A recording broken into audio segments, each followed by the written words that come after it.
In space movies, robots are always nearby to help out when things get dangerous for our heroes.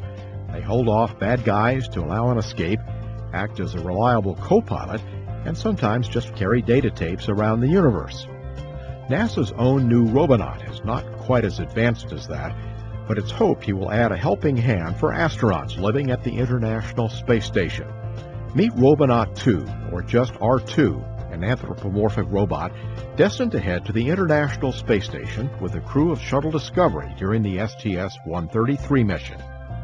I've been working on the Robonaut project since about 2002 when I became full-time employee, and it was always this sort of distant goal that we're going to have a humanoid robot up in space, and now we get to see it happen.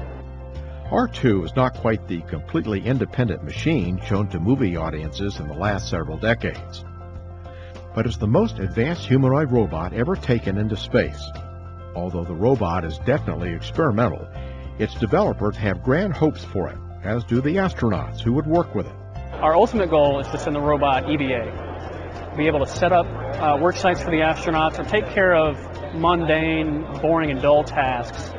That way the crew doesn't have to go through all the trouble to get in their spacesuits and take the risk of going outside. Before it gets to go outside the station, though, there will be plenty of tests and lots of work inside the station to confirm R2 will work as intended.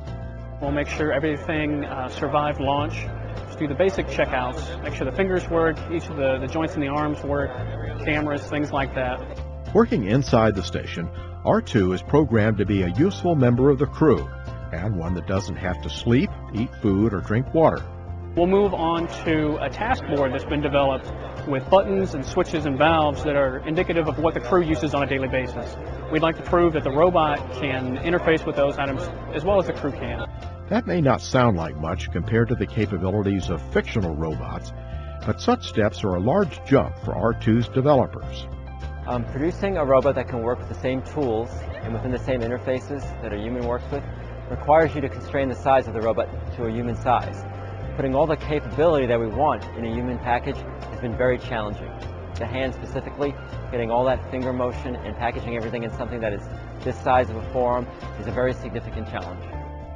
There also were safety considerations, since R2 will be working in an enclosed space with 6 other station residents. The most difficult part about getting Robonaut ready for space flight has been our desire to have a robot that's fully functional and very capable, yet balancing that with the safety and rigors of space flight, making it durable as well as safe for the crew.